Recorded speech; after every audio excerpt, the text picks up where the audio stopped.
All right, welcome back to the Homestand Show. Albert Vartanian, James Sharman, and the co-host to my co-host, Justin Third Pooni. string. Nice job, by the way, pal. Thank Nice you. job. You Thank crushed you. it. Thank you. You should still be doing it. I'm the third string quarterback on this team, so glad I could fill in. Hey, listen, you're still, Mop up. you're still doing a job. I Yes. appreciate that. And you're on this show. And we're going to Thank talk some Raptors today. We talk Raptors all week in depth. There's not, in terms of what we talked about, it feels like there's not much left There's to no talk about. But there's stone a game. unturned. Yeah. There's a game that's going on today. The Toronto Raptors are taking on the Indiana Pacers. It's a huge 4-game homestand. One we keep talking about how it could be the most important 4-game homestand, considering that these teams are in and around them. You got to win. I think 3 out of 4 here. They're going to be missing some key guys. So it looks like Scotty Barnes is questionable. Gary Trent is questionable, as is Precious Achua. Which is not ideal. I mean, the starters, most of the starters will be there anyway, but the bench is going to be really weak. Well, it's gonna be Gary Trent. If Scotty was out, like we predicted, a couple days ago, we thought Gary Trent would step into that starting role. But now, if he doesn't play, that probably means Malachi or Will Barton is gonna have to play, and Will Barton has been bad. I think the Will Barton experience is over. It's been, I don't think he's gonna touch any court time, but it's very difficult. Like the Pacers might be without their best player in All-Star Tyrese Halliburton, a guy who averages 20 points, 10 assists a game. But if the Raptors are missing these 3 pieces as well, it's going to be very tough for them to win this game because, again, we haven't seen the best from Pascal Siakam lately. Miles Turner is a center who can get hot up from the offensive side of the ball and can make life difficult for a guy like Jakob Poeltl, who has played very well defensively. This is a game they have to win. Yeah. Because not only is Indiana chasing them in the standings, but they also have to maintain their positioning for the play-in, and they need to take care of business on home court. You mentioned 4 games here. I think they need to go 4 for 4. I honestly think they need to go 4 for 4. Although Washington isn't playing as well, Indiana's kind of falling out of favor. Chicago's only a half game behind them right now. Well, the last 5 games are on the road as well. Right, so get the home court now. I believe my math tells me that in games when they are going to reach 500, they're 0-5. Yes. This season, right? What a stat! Like, every time they try to get to 500, crazy. they cannot seem to get over the hump. And again, it's just a testament to they had a very good game against Milwaukee, a game that I think they should have won had they any resemblance of offense in the fourth quarter. But you look at their schedule, right? After this 4-game stretch, you got the 76ers, who are definitely going to be playing to get that number 1 seed or a top seed in the Eastern Conference, and Joel Embiid is my MVP. Then you got 2 games in Charlotte. Look, Charlotte's pretty much done, right? They're missing LaMelo Ball. You could probably pencil in as 2 Ws, but then Celtics back-to-back in Boston, and then Milwaukee to close it out home.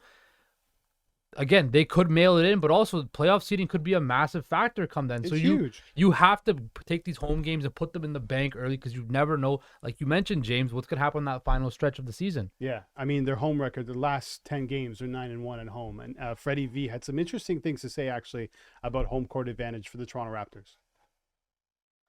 Time for it, and the crowd and the city will reflect what we do. So when we play like and vice versa. So when we play our brand of basketball and we get it going in there, we got the right energy and spirit and energy, and just that winning atmosphere. We all can build on that, and it goes the other way sometimes too. The crowd is very anxious, so we got to do our part to put together the right type of atmosphere and play, and the crowd will follow suit, and it's a hard place to win when it's going good. I believe this. I want to know if you believe it. Is the Toronto Raptors' playoff success tied to home court advantage? Yeah, because look at their record on the road. They're 12-24 on the road, and they're 23-13 at home, right? That's a big gap. Huge. Right? Massive. And the only reason they're in this is because they take care of business on home court. I kind of like that comment by Fred. Was that kind of a little shot at Raptor fans there? When we play was. I took that as kind of a shot towards Raptor fans. Kind of backhanded. At first he goes, listen, the mood of the city is dictated by us. And then he goes, but they can be pretty anxious as well. But that's that's fine. a proper fan base. Once upon a time, Dave Winfield called for more noise for the Blue Jays. Yeah. You won't remember that because you weren't even a spark in your dad's eye. All right. But I wasn't even around then either. I don't think it's a long time ago. But still, Yes. you can get I think it's important for a leader of a team to use whatever advantage he can use. And he knows the fans can be, like you said, really important in this market. Those are true fans. You think of the 76ers fans, Philadelphia fans, the exact same. Yeah, people hate them because In a they're the big best market, fans. that's how fans are, because the expectation is there to win. They won a championship not that long ago. It's a bit of arrogance there. And so Yeah, there should absolutely. be, right? So the bar is high. So if you're not playing well, they're going to get on you. I mean, it'd be nice if the fans didn't do that, but that's just unrealistic. Yeah, again, And I think he understands that. He understands. I don't know. Fred VanVleet's very smart with the media. We've seen that this year, whether it's his outbursts or whatever. He knows how to play the media and kind of play that angle. But back to the original thing, if the Raptors want to make a play in and playoff push, they need to take care of business on home court. And that's why I think them getting the 7 or 8 seed to get that home court date in the play-in is so imperative to their success. Because if they go on the road to whether it's Miami or Atlanta, right, I don't like their chances. And also with the play-in, when you have those lower seeds and you lose, you only get one opportunity. If you have the home court advantage, you get 2 games, right? So that's why the Raptors really need to take care of business. I think one thing that we really haven't talked about, and I haven't heard this, throughout even Toronto media, is that maybe the goal for the Toronto Raptors is not to go into the playoffs and try and make a deep run. It's just to get into a series and get some of these players some playoff experience. And this is what Nick Nurse had to say about that. What I say is this team needs playoff experience, right? So getting in the series is really what we're after. So obviously 6 is the goal. Anything close to 6 is better, as we all know. And we just got to keep playing them. We just got to keep playing them. We're going to have to get something done here in these last 10. I know that playoff basketball experience is really invaluable, right? I think that's why I say that first and foremost. And I also would say that we feel if we get in a playoff series that we're not afraid of anybody, right? And I think that we're a hard out. I think we'll put some defensive issues in front of people, and things like that. So, I think that I always say we need the playoff experience, but once you get in it, obviously the goal is to get out, figure out a way to get out of the series and keep advancing. So.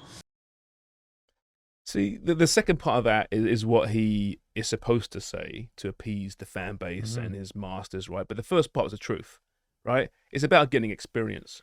Because the way the East is, and the Atlantic in particular, right, it is a beast. They ain't going to go very far, are they? Let's be honest here. No. So get the minutes, experience. So as much as I love the honesty from him, as a fan of the team, I hate the honesty because it's like, yeah, you're right. The reality is, it may not be an easy out, but they're not going to go too far. I mean, even if they get the 7 or 8 seed and they win the play-in, their reward is playing the Celtics, the 76ers, or the Bucks. Those teams. Fine. But what's wrong with that?